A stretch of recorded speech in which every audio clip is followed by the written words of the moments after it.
Sawadee Cup and Chama to all you Fight Principle followers out there.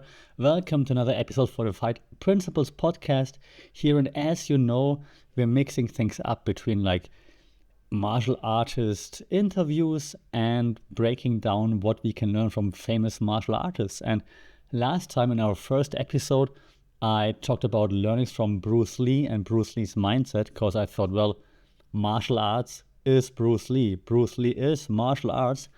For the second episode, I thought we're not jumping from like goat to goat to goat to like legend to legend to legend, at least not already past legends. I wanted to talk about a living legend, a legend that's still alive and kicking it very, very well, and kicking it in my neighborhood right now, my neighborhood of Bangkok, Thailand.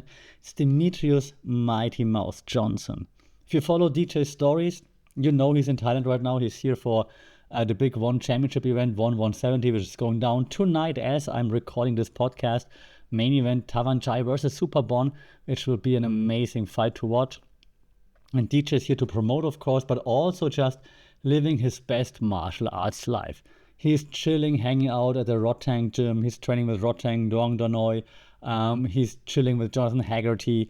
He's doing so many cool things and just exemplifies what it means to be a martial artist. Ever since I started following combat sports, if you ask me like who's the fighter that exemplifies the martial arts mindset, it's Demetrious Johnson. Demetrious Johnson is a martial artist. He's not a fighter. He's a fighter, but he's not just a fighter. He's an actual martial artist to me, and that's why I wanted to look into like what can we learn from Demetrious Mighty Mouse Johnson. And next time, DJ, because I know you're listening, next time you're in Bangkok, join the podcast. But for now, we're just looking into the mind of Demetrious Mighty Mouse Johnson. And the subtitle headline for this podcast is The Relentless Pursuit of Excellence, right? So I was thinking a lot about like how to title it, and it might sound a bit cheesy, but it really seems like that's what DJ's calling is. It's not being a champion. It's not like having all the bling and showing off. And I mean, of course, he makes money. He makes lots of money. And he said he makes more money with YouTube now than what One Championship could give him to come back. Okay, but it's not like that he's like a McGregor type that shows off like this, right? He really wants to get better. At least that's what it seems like. And so that's why I decided on the subtitle and just wanted to know, how does he apply this, or can we see how he applies that in real life, and what can we learn from it? And my first kind of segment that I thought would make sense, or for the first way to look at it, is that he seems to always try to grow and learn, right? So continuous growth and learning is something that seems to be very important to him. And I found like a fitting quote of his out there, which goes as follows: I've always wanted to be a student of the game. There's always room for improvement, no matter how much you have achieved. That's just very deep, especially from a multi-time world champion, right? It's like, I've been a world champion in the UFC. I had the most title defenses. I've been a champion in One Championship, but I am just a student of the game and I need to get better. I want to get better. So there's always room for learning, no matter how much you have achieved. And that's just a great way of seeing things and of not being satisfied. And you can see that even right now, because he is retired as an active fighter, he still trains with Team Khabib, right? Khabib Nurmagomedov, the Dagestan wrestlers, MMA fighters. It came out like how he trained with not just Khabib, but with the whole team, like the famous ones, but also the non-famous fighters, right?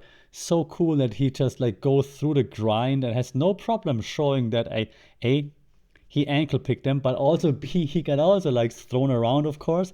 And he's like, that's just part of the game. Like he said, Islam, right? He caught him twice with the darts joke that Islam used to finish Renato Moicano. He's like, I got caught twice in the jokes. Like, he's just that good, and I'm learning from it. And that's just a perfect mindset to not be like, don't tell anyone. Oh no, I lost in the sparring. Yeah, of course, because you want to get better. So that's just fantastic mindset here by DJ, by Mighty Mouse. You can only get better if you put yourself in difficult situations and that's what he does, right? And we all know that, for example, Islam, Khabib, and the whole team, they're probably better at wrestling than DJ, and they're bigger than him anyways. Everybody's bigger than DJ. So he knows that he's going to have a tough time, and he does it. And he's not doing it to win his next MMA fight because he's retired. He just wants to get better. It's fantastic to see, right? And hand in hand with this is just that he's now actually competing in BJJ tournaments, right? Like, he retired from MMA. He doesn't need to fight anymore. He has enough money. He has a YouTube thing.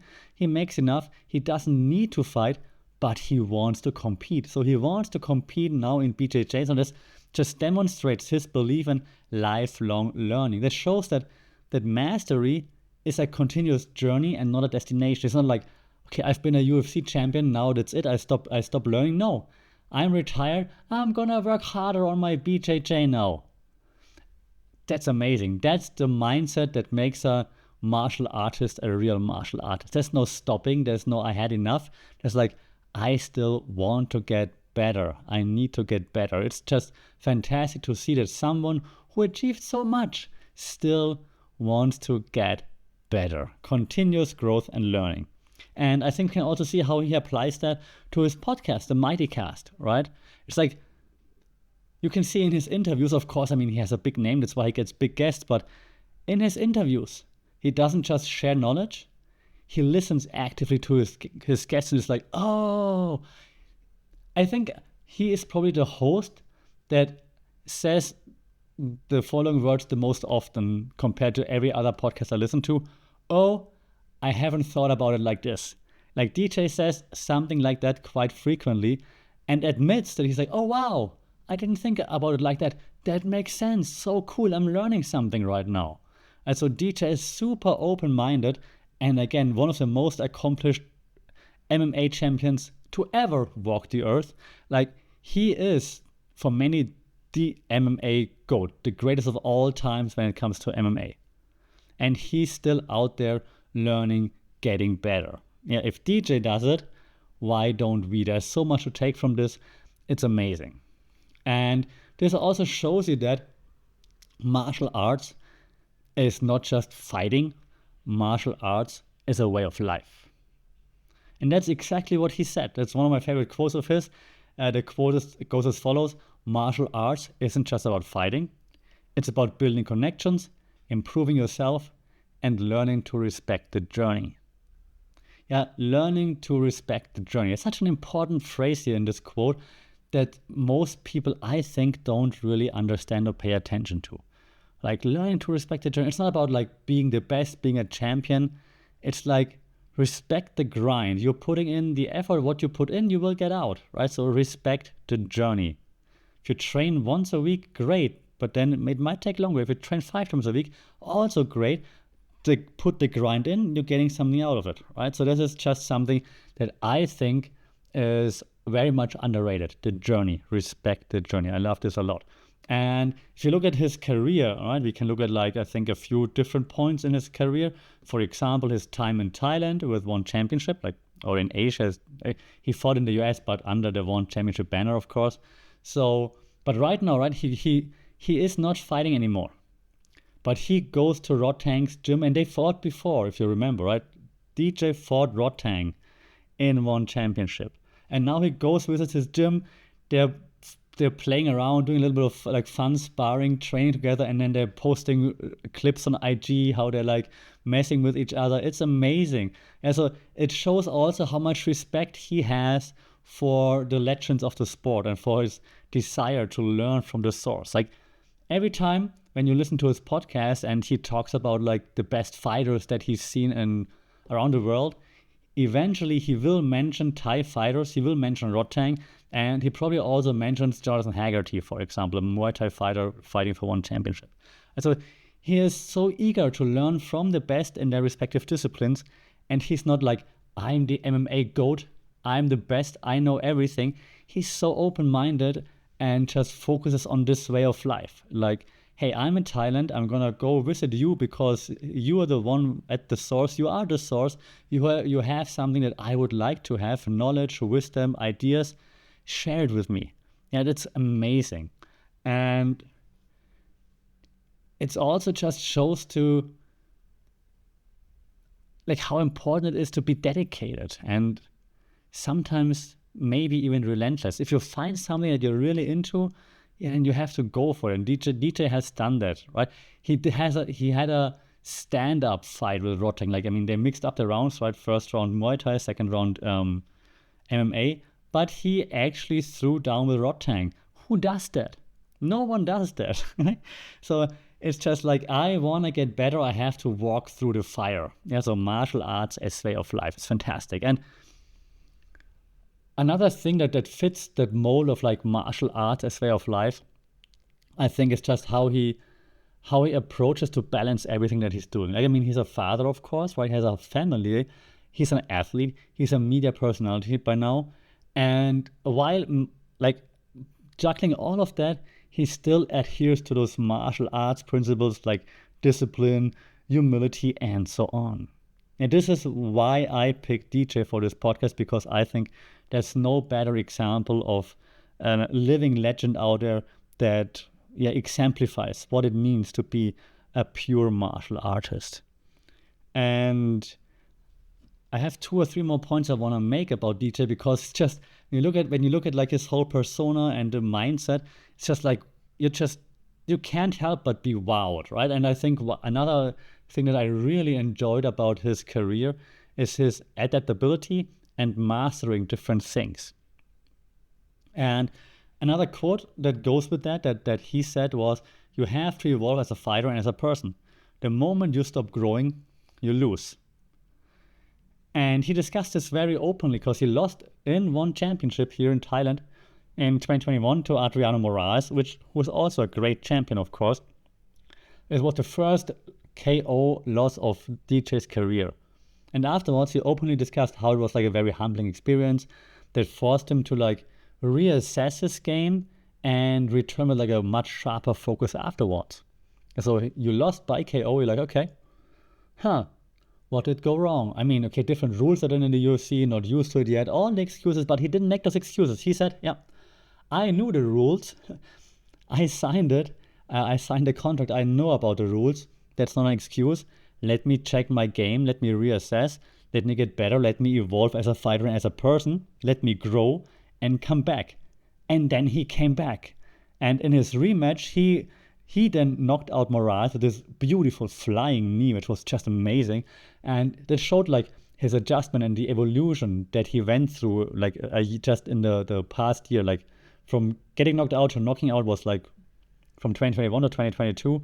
And yeah, great demonstration of adaptability, not just physically, but also mentally. Like in the moment when you see it, right, when it happens, like he clipped Moraes, and then most people would probably rush in, but he remains calm. He pushes him a little to the back, makes sure that he loses balance, he stumbles, he keeps following up, and then he throws the knee at the right moment.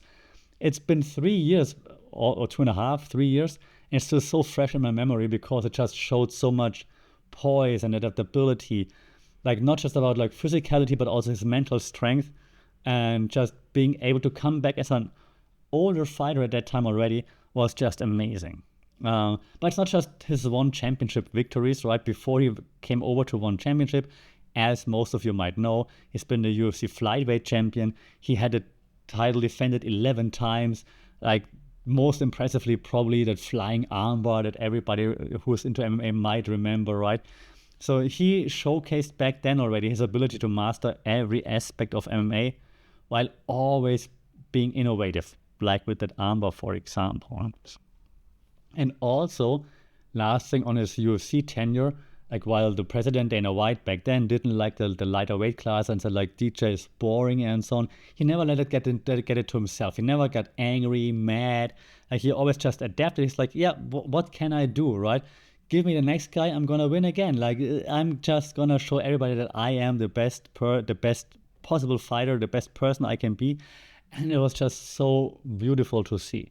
DJ always turned setbacks into learning opportunities, being that losing to Moraes, for example, losing to Henry Cejudo, I think DJ won, by the way. But if he would have gotten the nod, he would have never switched over to one championship. So good for us here in Thailand and in Asia. Or then the beef with Dana White, he turns it into learning opportunities and learning like, hey, I have to figure out a way to make money without the UFC, for example, right? So his mindset is just something that we can all learn from, like preparing for rematches, preparing for new situations. His ability to evolve as a fighter over time is just something that we can all learn from. And the last thing I found like very, very interesting when preparing for this podcast was just the way that he builds bridges in martial arts, that he uses martial arts to connect, not just to be like, hey, I'm on this pedestal, I'm like high up here and I'm looking down at all of you. No, like he actually said, surround yourself with people who want to see you grow. Greatness isn't achieved alone.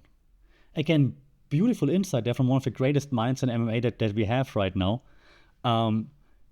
So in a few milestone events here, if you will, it's like, of course, like how he still collaborates with one championship community. Then he trains with those world-class fighters, as I mentioned before, in like Muay Thai, like Rodtang. Now he hung out with Haggerty. He had Haggerty on his podcast. Gonna be very interesting to see. I'm not sure if I can understand anything, but says the guy with the German accent. I'm sorry, Jonathan. Then he's out there practicing with the best BJJ guys, with the wrestlers, with Team Khabib and so on, right? It's just crazy that he just keeps doing this without the need for having to do it, right? He doesn't need to, he wants to. He wants to build those bridges. For him, martial arts is more than just a job. He's not just an MMA fighter, he's a martial artist that wants to create a martial arts community, that enjoys being in that community. And that's just amazing to see. That's why I'm in martial arts. That's probably why you are in martial arts. That's why we are all in it. And it's just great to see that a super mega famous and successful fighter like DJ feels the same like we do. It's amazing. I also like, when we look at his podcast again, at the Mighty Cast, his very close partnership with his producer, Michael Onceover, right?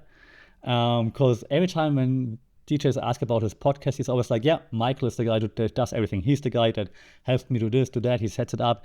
Like, yeah, he's not one to just take all the accolades for himself. He's like, no, I am the face. I talk and I do stuff, but he's really the one that helped me to elevate it to the next level, which is amazing to see. That, again, what he said earlier, you need to have the right people around you.